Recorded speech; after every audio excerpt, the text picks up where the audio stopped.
We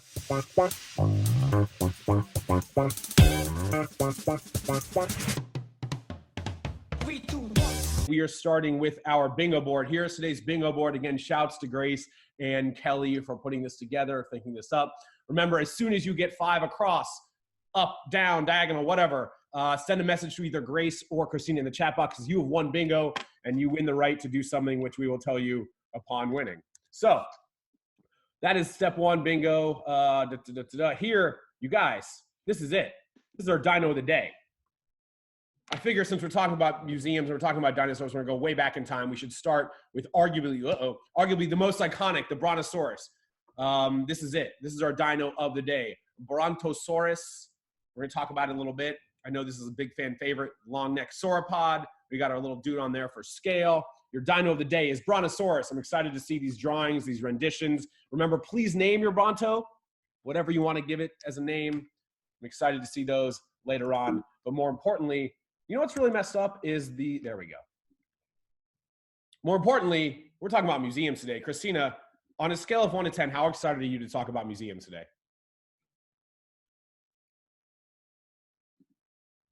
Christina, you are I did it. I'm being a Zoomer today.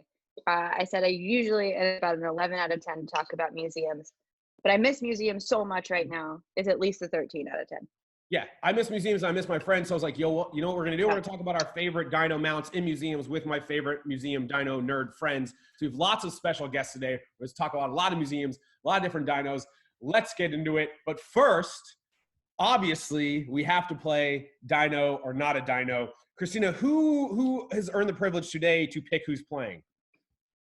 Yesterday, Margot. Natty right? chose Margot. Margot, yep. So Margot, you get to choose. Margot here. Yeah. Margot, you are here. Margot, who is going to play Dino or Not a Dino today? Kelly. Say that one more time. How about Kelly? So I need you to choose, it cannot be Kelly, it cannot be one of our co-hosts, I'm sorry. I need you to choose ideally someone who is actually with a parent, maybe under the age of 18, any chillins out there who want to play this particular round. How about Daniel? Daniel. Let's see if I can find, is that his name on his, yeah, Daniel, okay. Daniel, Keisha's teaching something. Daniel, all right. Oh, Keisha and Daniel. Yeah. I'm gonna bring them on. Hey guys. Hi. Hey, Daniel, are you ready to play Dino or Not a Dino? Sure, yeah. Okay, excellent. So, Daniel, the rules for Dino or Not a Dino are very simple. I'm going to read you the name of 10 different animals, some of which are actual real dinosaurs, in which case you just say dinosaur. Some of which we've totally made up. They're not real dinosaurs. Simply say not a dino. If you need to phone a friend, look in the chat box and look at all your friends. They may give you thumbs up or thumbs down to help you out. You have to get 6 out of 10 to win Dino or Not a Dino. Is this your father, Daniel? Yeah. Yes, it Hi, is. Daniel's dad. You guys, you can play together as a team. There are very lax rules for Dino or Not a Dino. Are you guys ready to play? Yes, we are. All right, here we go. Number 1, Uffizi. Uffizi. I can spell that if you want. Number 1 is Uffizi. Can you spell that, please? Sure. Uffizi. Uffizi. No, I don't think so. Not a dino. You're going not a dino. Yep, that's correct. That is correct. That is not a dino. You're 1 for 1. Well done. Number 2. Dino number 2. Maybe dino, maybe not. Acrocanthosaurus. Acrocanthosaurus. I think it's a dinosaur. Yes. Think it's a dinosaur? Dad, what do you think? I think it is. Okay, wow, you guys 2 for 2. Great start. 2 for 2. Number 3, using a little bit harder, Momosuchus. Momosuchus. I think you're like playing a little trick, so I'm gonna say, yeah, it's a dinosaur. You think it is a dinosaur? Okay. Nope, I'm sorry. That is your first. Momosuchus is not a dinosaur. That is okay. You're still in the lead. You're 2 for 3. Number 4, Jobaria. Jobaria. No. No? No, all right. Unfortunately, Jobaria is a dinosaur. Jobaria is a very strange-looking long-necked sauropod from Africa. I'm sorry, that is incorrect. But you are 2 for 2. You're at 50%, which is very close to winning. Here we go. Number 5, Leptoceratops. No idea. Leptoceratops. You can look around. Do you have any friends giving you thumbs up or thumbs down? Anyone out there? Natty's giving you a thumbs up. Grace says thumbs up, but Grace often says she knows nothing about dinosaurs. I don't know if you can trust her. I'm gonna go with yes. You are going to go with yes, and you are correct. Leptoceratops it's one of the earliest ceratopsians, predecessor to Triceratops, Protoceratops, this guy. Awesome. You're 3 for 2. Next, or 3 for 2. You're 3 out of 5. Halfway there. Next one, Luvonyx. Luvonyx. No. You don't think so? You don't think Luvonyx? Anyone else? No, you're going no? Dan, you're going no. Yeah. Final answer. Yep. Okay, you're correct. Luvonyx is not a dinosaur. You have gotten 4 right, 2 wrong. Some of you have maybe caught on to our theme here. Next one. This one's tough, and I can spell it if you want. Erectodromius. Erectodromius. Would you like to spell it? It is spelled Oryctodromus.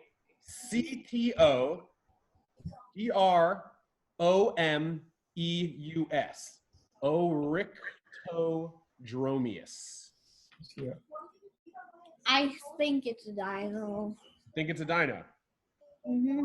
And you thought correctly, it is a dino. That is one of the only known burrowing, like the little guy that actually burrows underground. Erectodromius is a dinosaur. You've gotten 5 right, 2 wrong. Well on your way. Next, Metgalosaurus. Metgalosaurus. Listen to the words. Saurus. Oh, You could use that easily in a trick.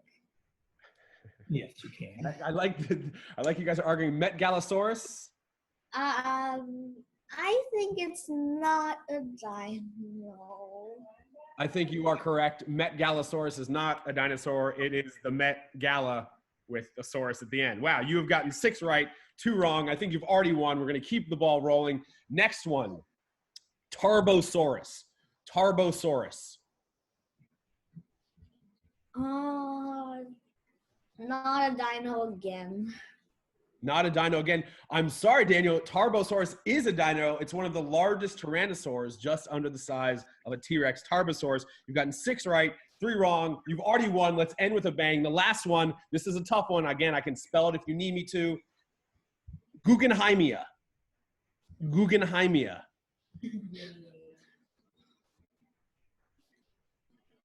Guggenheimia. Guggenhemia. Guggenheimia. No. Yeah. No? Final answer. Yes. Okay. Guggenheimia is not a dinosaur. You are correct. That is named after the museum. Yay. The Guggenheim. You've won. You've got 7 out of 10. Daniel, do you know what you've won? The right to choose someone else to play tomorrow. Absolutely. You, sir, you did phenomenally. You get to choose who plays dino or not a dino tomorrow. You got 7 out of 10. Some really esteemed institutions in there like Metgalosaurus. I like Guggenheimia a lot. You crushed the game. Well done. You did it. Tomorrow you get to choose. All right, you guys ready to get into this? Let's get into our museums and our favorite spots. Literally our top, well, at least my top 10. So this is not the top 10 dinosaur museums anywhere in the world. These are the top 10 dinosaur museums or museums with dinosaurs that I have personally been to. So this is not exhaustive, but of all the ones I've been to, these are my top 10. I have a bunch of friendly museum friends to help us share them out. But to get the ball rolling, we've obviously got to start where it literally all started. This is the outside of the Academy of Natural Sciences of Drexel University in Philadelphia. I show this because I love this statue with the 2 Deinonychus. But we've talked about this before. The reason why this has to be on our list, starting with number 10, is because in 1888, this Hadrosaurus went on display at the Academy of Natural Sciences in Philly, and it was the very first dinosaur mount anywhere in any museum in the United States. This started it all. It started the ball rolling. In fact, this was so popular and so many people came, the museum had to start charging admission for the first time just to try to quell the crowds. So this is where it all started with number 10. This is a Hadrosaurus at the Academy of Natural Sciences in Philly. That is number 10. For number 9, I'm going to need some help from my esteemed colleague, if I can find her, Dr. Kelly Reedy. Kelly,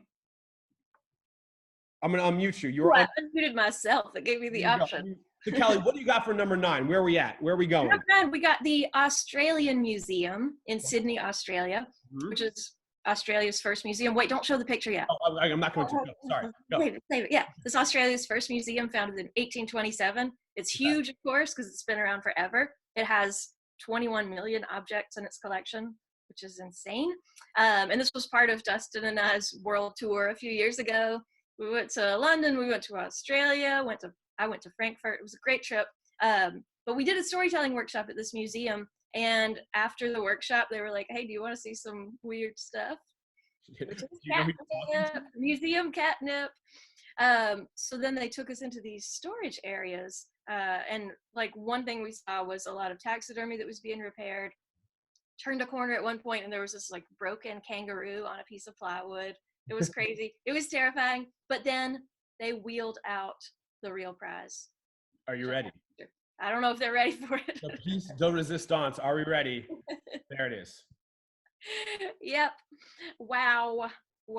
This is the Well, first of all, it's not a dinosaur. It's not a dinosaur. Not a dinosaur. Sorry. I don't know much about dinosaurs except for what Dustin's already told you. I'm a mammal kind of gal. But this is an extinct ancestor of a kangaroo. Lived during the Ice Age. This specific one is the largest known kangaroo to have ever existed.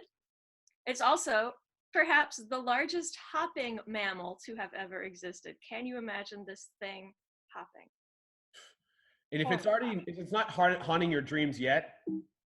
Yeah, I'm so sorry. I'm so sorry to everybody for this. Why won't But they are distinguishable by their flat faces and forward pointing eyes.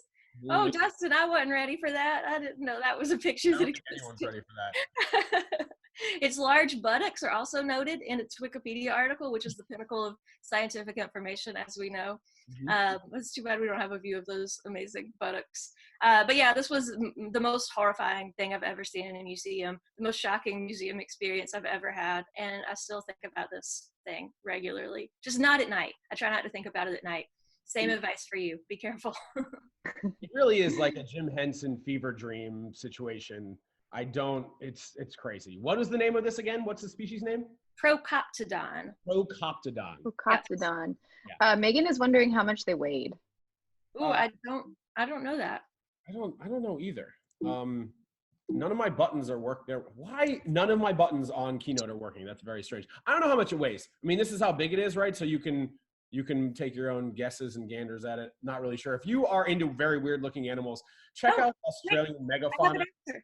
They weighed about 200 to 240 kilograms. What is that in American? I don't know. Heavy. Real thick. It's crazy. They had something called Thylacaleo, which was a marsupial lion that was enormous. Crazy megafauna. All right, thank you, Kelly. That was number 9, the Australian Museum. That is in Sydney, Australia. Moving on to number 8, a really, really cool museum in Denver. Who here has been the Denver Museum of Nature and Science?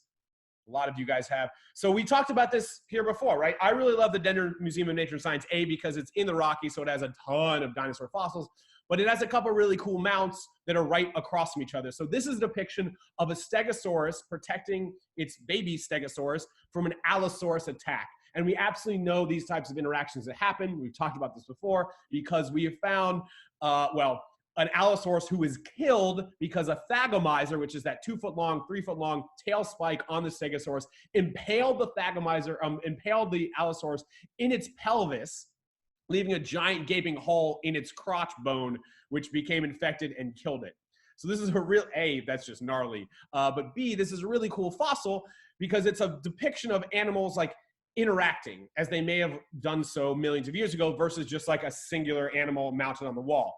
And that being said, it is directly across from this which is not the best image, but on this one wall directly across from the Stegosaurus at the Denver Museum of Nature and Science, they have a bunch of different individual fossils. You see the Thagomizer tail club spikes on the left there. It's a T-Rex skull in the middle. We got Pachycephalosaur on the bottom. There's some claws on the right, which I think are from an Allosaurus. And so it's just a whole bunch of different ones, pieces directly across from an actual mock-up of an interaction that might have happened. And I like that kind of juxtaposition in a museum display. So that's the Denver Museum of Nature and Science. They also have a working paleo lab that you can watch people actually cleaning dinosaur fossils. So that's pretty great. That is number 8. Christina, do we have any thoughts, comments, questions before we move on to number 7? Several people telling me that it's terrifying. Thank you for the nightmares. Yes. Oh, and that a quick back of the envelope conversion is pounds would be approximately the double of kilograms. So we're looking around 500 pounds for that Jim Henson fever dream. Okay. That doesn't make it any less scary whatsoever. All right, that was number, let's see, Academy of Natural Sciences, number 10, Australian Museum, number 9, Denver Museum of Nature and Science, number 8. Number 7, a place that I went to with my esteemed colleague, Zachary Martolucci, who I believe is here in the chat, is going to talk to us a little bit, is the one, the only Museum of the Rockies. So in Bozeman, Montana, there is more, or Museum of the Rockies. Their claim to fame is they have more T-Rex specimens than anywhere else on the planet. Over 13. Here's a model of one. Here's me with a couple of their skulls. They just have so many amazing T-Rex skulls. The other cool thing they have there are these placards that show you what each of those predators, whether it's a T-Rex or otherwise, ate. So you can look and see the exact dinosaurs that those dinos were consuming, which is pretty cool because I haven't seen this type of display, I think, in any other museum. In the copy, it might say, oh, they sometimes ate Hadrosaurs, but having a list and pictures of all the ones that consumed, I don't know, I thought that was pretty cool. I like that a lot. That is the Museum of the Rockies in Bozeman, Montana. So if you go to Montana, check it out. Next, what is that number? That was number 7. We're on to number 6. This is a really cool spot. I know a lot of our friends, if they haven't been there with me personally, have been there and love this place. We are moving on to number 6. I'm going to show you an image, and I'm going to let you guys try to decide. Tell me if you know what museum this is from. Drop in the chat for Christina or Grace. Does anyone know what museum we are looking at right here? It's in the East Coast. It's one of the oldest natural history institutions in the world. Helped start by one of the guys from the Bone Wars, Mr. Marsh. Anyone know, Christina? I got Field. I just got Wow, NAHM, You've and got someone guessing the Yale Peabody Peabody. Museum. There we And go. people saying This Yale is the Peabody. Yale Yeah. Peabody Museum of Natural History. So this is a mock-up of the original Brontosaurus that was put on display way back in the late 1800s when they put this on display. In fact, by the way, when they first put it on display, they didn't have a skull, and so they used a Camarasaurus skull, which looks like this, to put on the end because they thought it was very similar. Too bad, so sad. It doesn't look anything like the Apatosaurus and Brontosaurus skulls, which look much more like this. They have since replaced it with the correct skull from a Brontosaurus, but then they have since torn it down because that museum is closed for 3 years while they build an entirely new museum. And I was thinking about this last night. Pretty great timing on their part for when they were going to close. But perhaps even cooler than that Brontosaurus, the coolest thing in this museum, I think, is this giant paleo art mural on the wall. This mural is 16 feet tall. It's 110 feet long. It is called The Age of Reptiles. It's by a paleo artist named Rudolf Zallinger. And it depicts the entirety of the Mesozoic and each of the trees you see in the foreground there. So like it's a timeline going from left to right. Each tree you see in the foreground is actually a line of demarcation between periods in the geological record. So you have the end of like the Cretaceous is depicted, the end of the Jurassic is depicted as well. And it's just like a beautiful, amazing, giant piece of paleo art. I'm excited to see when they reopen that museum in about 2.5 years. And also you can see the skull here in this picture, that Brontosaurus and Apatosaurus skull are much more low and flat versus the much more bulky Camarasaurus skull. Also, the teeth are a lot different. Very different teeth. So we made it. Number 10, Academy of Natural Sciences. Number 9, we have the Australian Museum. Number 8, Denver Museum of Nature and Science. Number 7, Museum of the Rockies. Number 6, the Yale Peabody Museum Listen, we're going fast. We got a lot to talk about, and I know a lot of my friends are going to want to wax poetic for longer than they should. So we are now number 5, the Natural History Museum of LA. And we have a very special friend here, if I can find her, Ms. Nancy Harmon. Nancy, I'm excited for you to tell us why you like this museum and what dinosaur mount in particular you are infatuated with there. Hit us. I'm excited to tell you about it. So the first time that I went to this museum, I went into this paleontology dinosaur hall, and you are confronted with a mount with 4 different species on it. There are 3 different dinosaurs of varying sizes, which I will let Dustin get into because I do not know what kind they are. I apologize. And then they are all kind of like huddled around this carcass on the floor. Super cool. Couldn't stop looking at it. Actually was thrown out when the museum was closing because I didn't want to leave.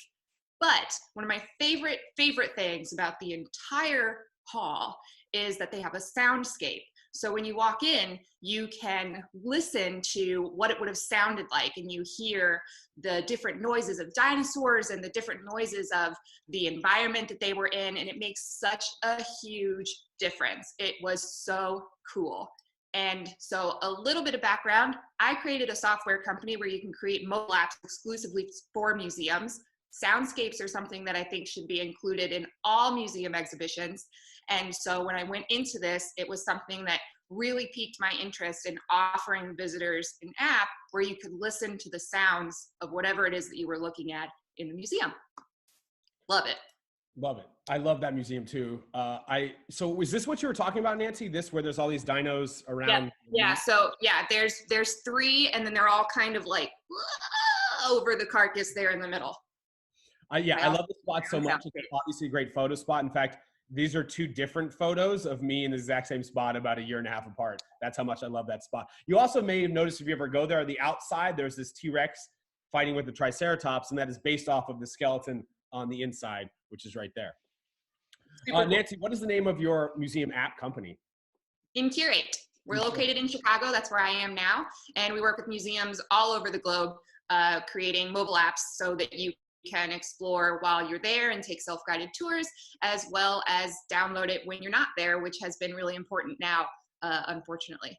Oh yeah. This is an interesting time in the museum world, trying to figure out how we keep people engaged with the museum when they can't literally come to the museum. Totally. Awesome. Thank you, Nancy. By the way, Nancy, where are you calling from? Chicago. Chicago. Chi-town in the house. In Chicago. Awesome. Yes. And for anyone that missed at the beginning, what is the name of the species of the skull right behind you? Oh, this is Australopithecus chidensis. I like him because, so my original degree is in anthropology, I studied archaeology, and he is at a slant when he was fossilized, which is very cool.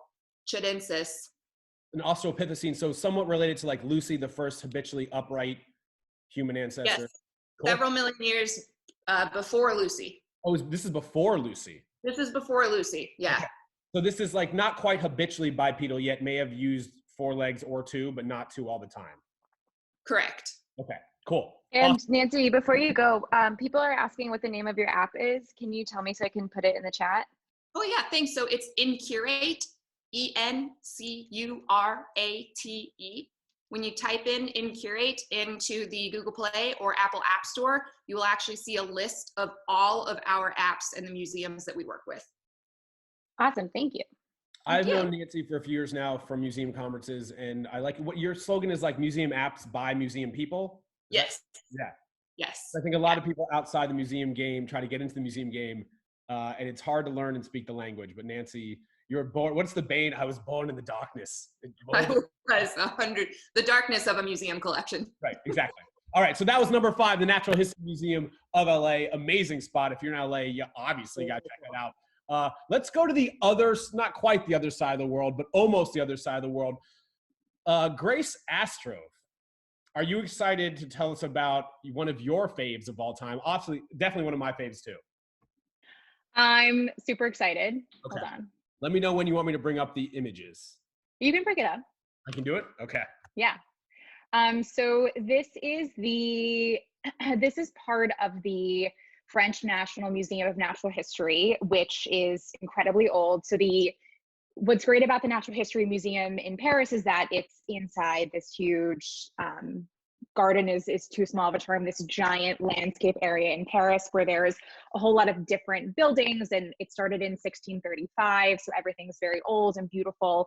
And one of the buildings is dedicated to, one of the floors is dedicated to paleontology. And so this is the Gallery of Paleontology and Comparative Anatomy. Well, let me see what image you have up. So this is the first floor. When you walk in, it's absolutely stunning.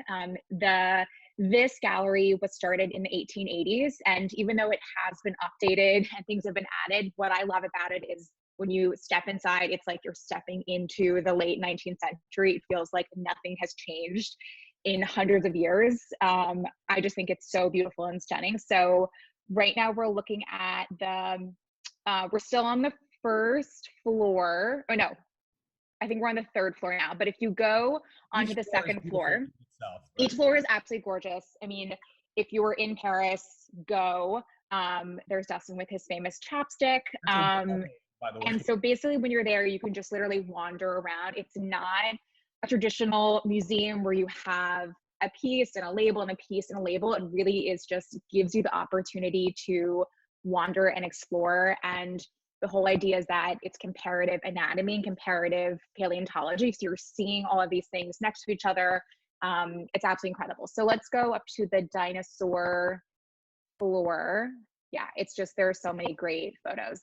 So on the second floor are all of their dinosaur fossils. I think unlike most museums, like the Field and AMH, where the majority of what you're seeing are real fossils, almost everything here are casts. So for example, one of the ones that's here is Dippy. This is not Dippy, but there is a cast of Dippy on this floor, which I know Dustin talked about in one of the earlier dino ones that we had. So Dippy is actually the most, I was reading this last night, that Dippy is actually the most reproduced dinosaur. There's a Dippy cast in London, one in France, there's a few in the US.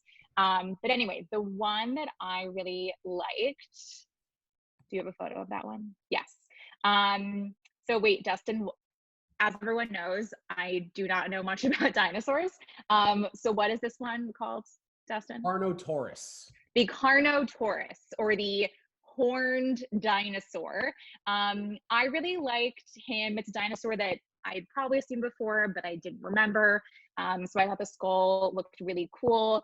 Again, this whole floor is just incredible, but this fossil is actually one of the newer ones that's at the museum. It was discovered in 1984. And when it was discovered, it's almost a complete skeleton of the specimen. So I thought that was also very neat. But yeah, when you're in Paris, go. Everything at the Natural History Museum is incredible, but there is no museum in the world that looks like this, and I cannot recommend it enough. It's just gorgeous. The lighting. It's incredible. Yeah. So these huge steel and glass windows. I mean, these photos are gorgeous, but they really don't even do it justice. Being in there is incredible. And unlike many other museums in Paris that are packed to the brim, I've been here many times. I went once in like high season July, and it was pretty much empty, which is a shame, but also great for you museum lovers and dinosaur lovers who want to see this incredible space and the specimen in very empty conditions. So I cannot recommend it enough. Definitely go. Yeah. Yeah. If you go to Paris and you don't go there, you're doing Paris wrong, I would argue. Yeah. I mean, there are amazing museums in Paris. This is definitely one of the most underrated of the most amazing museums in Paris. So absolutely. Yeah. That is number 3. If you want to find them online, it's _museum, Le Museum.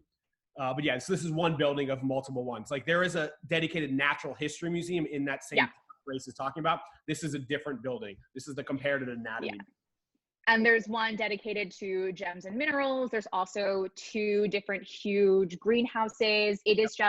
It's like natural history on steroids. It's all of the favorite things you want. There's also a zoo right next door. I mean, it's just amazing. Definitely check them out. So amazing that it got number 4 on my list of top 10 natural history museums I've gone to. Moving on to number 3, do we have a one and only Zach Martellucci somewhere? Is Zach here? Have you guys seen Zach in the boxes? He's just towards the end because he arrived. He had There to he is. rejoin. Oh, look at him with his special background. All right, Zach.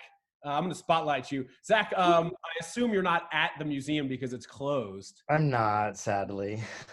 And also, which museum is that back there? This is the American Museum of Natural History. But I'm pretty sure that's not the one you're going to talk about, though. It's not.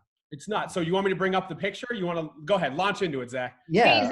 Hey Zach, do you want to tell everyone how you got that awesome image for your background? Yeah, so I got this amazing image from the American Museum of Natural History website. There's an article that they posted not that long ago with all sorts of high quality photos of their exhibits. This one, dinos, mammals, but I chose the blue whale. So yeah, I'm talking about the Royal Tyrrell Museum of Paleontology. Is there any chance I can share my screen? Because I have photos that I forgot to go ahead. Take it away. Take it away. You have to make me host to do that, but I'll tell you about the museum before. I'll do that right now. So I wanted to share with you guys one of the first dinosaur museums that Dustin and I ever went to together. It was in Canada. It was in the middle of nowhere. It was one of our very first trips to a museum for a storytelling workshop and working with some of their staff. And we show up in the middle of nowhere, Alberta. It is like full wasteland, what it feels like. It is it's not actually a wasteland, turns out, but it is a crazy landscape. And this little town is known for all of their dinosaurs. They have one of the largest collections of dinosaurs in Canada, and it was only actually founded back in the 1980s. So it's called the Royal Tyrrell Museum of Paleontology, thank you. I'm trying to find my, I'm just going to show you guys my whole desktop because I can't get it otherwise. There we are eating McDonald's. I thought everyone should see Dustin eating McDonald's. Good bib. Very important photo from this trip. But they have some of the coolest setup of different fossils on display, showing them in action. Like you can see the saber-toothed cat here attacking a mammoth or a mastodon, I'm not sure. But they also have a huge repository of different fossils that they've collected. This is actually one of the hallways that they have. They said that if they started to clean and prepare all of the fossils, they could continue to prepare these fossils for the next 50 years. And that's not counting if they brought in new fossils into the museum, which they do get every single year. Dustin and I near a giant dino. Pretty amazing. And lastly, that one. Just needed to show everyone this very important fossil photos. No, but I do want to actually talk to you guys about one of the coolest fossils they have in their collection, though. Do you have a picture of it, Dustin? Yep. So this is their kind of their crown and glory. They're called Black Beauty. Black Beauty is their Tyrannosaurus Rex skeleton, and I love it for 3 reasons. One, it is the 14th most complete fossil of a T-Rex in existence. So it's a really complete fossil. And it is interestingly one of the smallest ones. So you can see like I'm not that small in comparison to it compared to other fossil T-Rexes we've seen.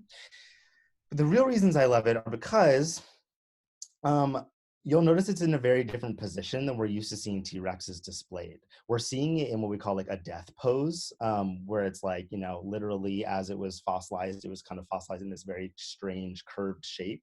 And death poses are something that like we don't know a lot about as scientists. The most recent like study that was done about them actually said that it was just probably a combination of the fact that the fossils got covered in a lot of water and it caused their tendons to like constrict. So making them bend into this crazy shape that we're seeing here.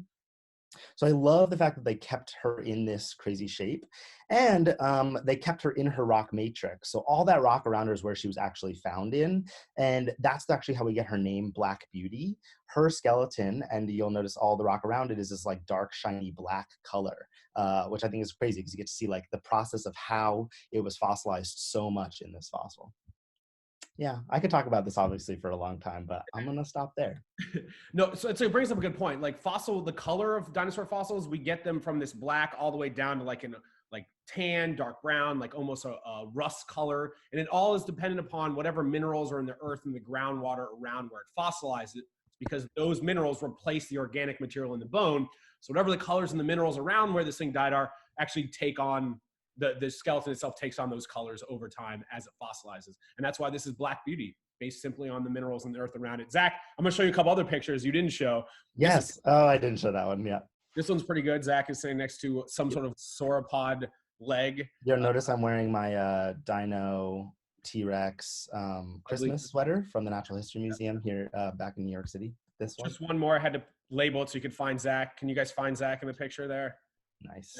Yep, those are back in the storage. Nice. So that is the Royal Tyrrell Museum of Paleontology. Many people call that, I think they may call themselves Canada's Dinosaur Museum. For dinosaur enthusiasts, it is a mecca. You have to go. Thank you, Zach. Thank you for showing me a bunch of photos I forgot we took in all of our ridiculous. You're welcome. All right, so that was number 3. We are moving on to number 2.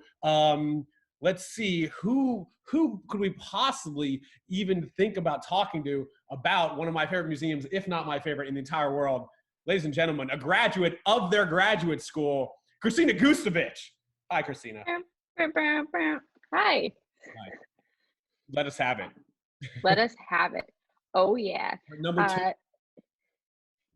So the American Museum of Natural History, we've talked about it enough that it's a bingo square. One of the coolest places on planet Earth, not just museums, but places at all ever to go. And I'm going to keep to my 2 minutes of waxing poetic on a specific exhibit there. It's the Titanosaur. Yeah, here she comes. Awesome. So that's a dino selfie I took right when I started graduate school at the museum.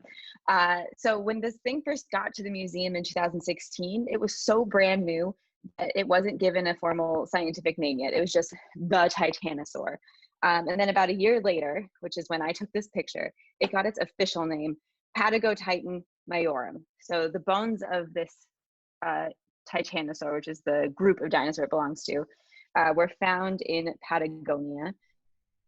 Titan meaning it's gigantic, and majorum is from the family whose ranch it was found on in Argentina. So these bones are a cast of the real bones. Those stayed in Argentina. So the people who found this took a 3D scan of the whole skeleton and then cut all of those out of foam, then made molds, then got all these bones out of it, and then carved them and painted them to look like a real Titanosaur walking out of a building. So this particular hall is called an orientation center. So you're supposed to start the 4th floor of the museum in this hall because there's a video narrated by Meryl Streep, so that tells you all about the fossil floor that's arranged like a cladogram, which is a diagram showing evolutionary relationships. So Meryl's supposed to get you like scientifically ready to embark on that. So I call the Titanosaur Meryl for that reason. Good name. It's my girl Meryl. Yeah, the ceiling in there is 19 feet tall, and the Titanosaur is 122 feet long, so she sticks out the front just a little bit and greets you as you come around the corner up the stairs for the fossil hall. It's a really, real one of the, yeah, go ahead. Alive with its skin and guts on, it would have been about 70 tons.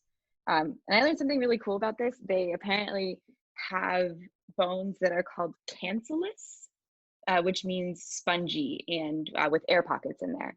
And apparently some of our bones are cancellous as well. But that's the only way that they were able to be so big without crushing themselves under their own weight, was having these spongy bones. Quick sidebar, we talked with Nancy about like soundscapes in museums. I love that museums starting to think more about like lighting and photography. I don't know if this was intentional or an accident, but the wall behind it leaves these amazing, oh, by the way, that's Zach, there we go. It leaves these amazing shadows on the wall behind. I don't know if that was intentional or not, but definitely check that out next time you go. You can kind of see them back here as well. And in that picture, Zach must be standing very close to a bench. Yeah, in and among some benches, which, fun fact, everyone, was my favorite place to cry in grad school. Everyone needs a place to cry during grad school. Yeah. Thank you, Christina. That was number 2 at the American Museum of Natural History. Probably my favorite museum in the world. Definitely my favorite museum in the world. But remember, we are not talking about our favorite museums. We're talking about our favorite dinosaur mounts in certain museums. And so was anyone at all surprised where this was going to number 1? Anyone? Did anyone really have any doubt at any point where we were going? Of course not. Number 1, you know her. I love her. It is Sue the T-Rex. I got the shirt. I'm ready to go. So you guys, if you have not been to the Field Museum in Chicago, you should probably do so immediately once quarantine is over, because that is where our good friend Sue lives. Now, Sue, this is a picture of Sue I took at the Field Museum in Chicago. Sue is famous because Sue is the largest and most complete Tyrannosaur fossil ever discovered. Now, its name is Sue not because we know what sex is. In fact, we're not sure what sex. Sorry, I'm getting a. There we go. Okay, back. Sorry. We're not sure what sex Sue is. The reason why she is named Sue is simply because a woman named Sue Hendricks discovered her back in the early 90s. So is Sue named after her? We still don't know if Sue, the actual dino, is a male or a female. This is a picture of her. This is another picture of her in Stanley Field Hall, which is the big giant hall in the middle of this museum. And I'm showing you these pictures and not her in her new suite because I have not seen her in her new digs. Probably about a year, 2 years ago, they moved her from, moved them from the field, the Stanley Field Hall in the middle, upstairs into a private suite. In fact, the last time I saw my dear beloved Sue, the T-Rex, they were constructing this new suite just for them. And this is it under construction. I wanted to show this picture too, because you can see a difference between this one. Can you see it in this one? Yeah. If you guys look at the bottom of the rib cage here, there are no ribs that kind of come around and connect on the bottom of the belly versus now in the new suite, this is a depiction of it. You can actually see those ribs around the bottom. They're called gastralia. And they weren't in the original mount, and now they're back on Sue, in Sue's own murder bird suite. And you know, it's been tough now that museums are closed because all of us here today are huge museum lovers. We can't go to these places that we find like so near and dear to our hearts. And as a particular individual specimen that is incredibly near and dear to my heart, if you're on Twitter, there's no secret that we have a love affair for each other. I have still not been able to go and visit them in their new home. And so that is my number one goal when this is all over, is to finally go and see Sue in their proper digs at the Field Museum, and really just to go back to every single museum. And I want to re-emphasize that because I work in museums, many of us in this chat today do, and it is a weird, brave new world out there. And we have no idea what it's going to be like in the museum field. And for all cultural institutions, really, once quarantine is lifted and once people feel 100% comfortable going back to big open spaces. And so it's really, the ball's up in the air, and we're not really sure. And a lot of us are concerned, honestly, for the future of our field. And all we can do really, at least for me, this is, I think, all we can really do is take this a day at a time and do what we can to support the institutions and the places that we love, even in this moment when they're closed. Because every single one of these museums, I listed all of your local museums, any museum you know is and has been doing things that allow them to extend the walls so you can experience a lot of the collection and the learning and the history from the comfort of your own sheltered in place home. So whatever your favorite museum is, go to their website. I guarantee they're doing something that you can engage with them from the comfort of your own home. And then when they do open back up, go. They will be less crowded, I guarantee that. And B, it will be like a homecoming. I'll probably cry a little bit, I'm not gonna lie. I'm incredibly excited for when this happens again. I have a giant love affair for museums. They're the reason why I fell back in love with dinosaurs. They're literally the reason I'm talking to you right now. And they're the very strange reason why I have a strange love affair with an animal that's not a human that has been super dead for over 66 million years. So just to recap our top 10, we started at the Academy of Natural Sciences in Philly. We moved on to the Australian Museum in Sydney, Australia. We talked about the Denver Museum of Nature and Science in Denver. We talked about more, the Museum of the Rockies in Bozeman, Montana. Then the Yale Peabody Museum in New Haven. And then the Natural History Museum of Los Angeles County, it's Nancy's fave. Then we went all the way to Paris for the Gallery of Paleontology and Comparative Anatomy. Thank you, Grace, for telling us about that. And then we hit up number 3, the Royal Tyrrell, Canada's Dinosaur Museum. Zach showed us Black Beauty. Christina told us once again about her fave, the Titanosaur, at the world famous American Museum of Natural History. But obviously we had to end with Sue at the Field in Chicago. At this point, it's about time for Christina and Grace to funnel me some questions as we look at some of these amazing Dino of the Day drawings. What was our Dino of the Day? I almost forgot. Can someone? But Brontosaurus. Brontosaurus. Heck yes. I just want to say that I have a lot of people messaging me that they think that Smithsonian should get a honorable mention. Yes, absolutely. We do love the Smithsonian, of course. It was definitely hard to get this just to 10, but we're going to have more Museum Mondays. So maybe it was hard you talk about Smithsonian. Smithsonian had their dino halls closed for the last like 5 years. They just reopened. I have not been. So I haven't actually been to the new dino halls. So it was hard for me to put them on this top 10. But when I go back, I'm sure they'll make the top 10. Yes. Again, this is also not top 10 ever. This is just ones I've been to that I particularly liked. So you guys start holding up your dino drawings. I want to see some of these as we go through. Let's start with. I have a Sue question from Natty as you start to go through these. Megan, that looks great. Brontosaurus, keep going. Natty wants to know, Natty's teacher said that Sue traveled the world to different museums, but she did not say if Sue were casts.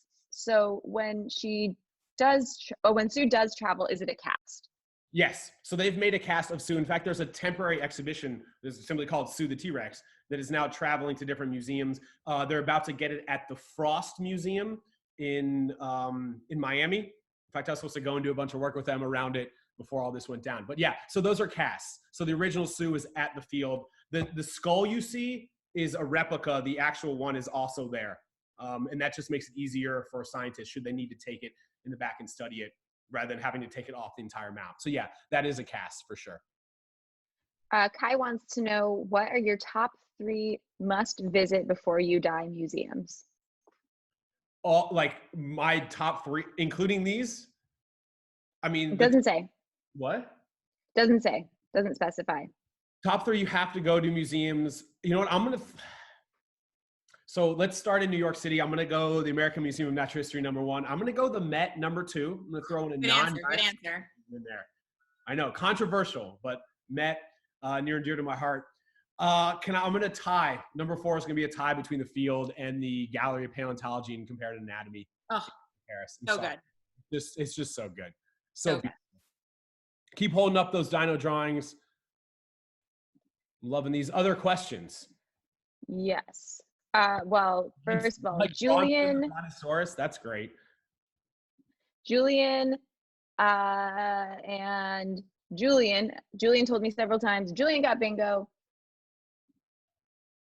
Oh, Julian, Big deal. bingo. Julian, can you please tell our esteemed co-host, would you rather have my mom tell you, do you want to ask my question? Let me start that over.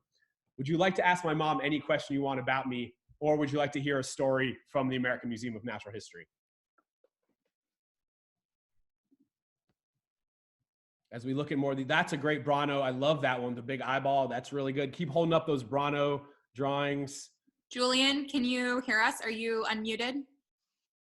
Eric, push that lower so we can see it. Oh, Mr. Tall. That's a great name. Mr. Tall is a real good name. I like that. Other drawings. What other drawings we got? Oh, here's one from Yasmin.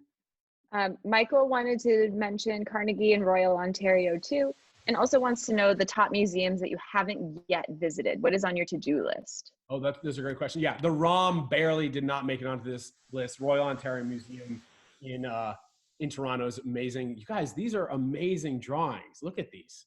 You guys are Don't forget to send them to of the Daily Dino. It's the Instagram page that one of our regulars has put together for our art.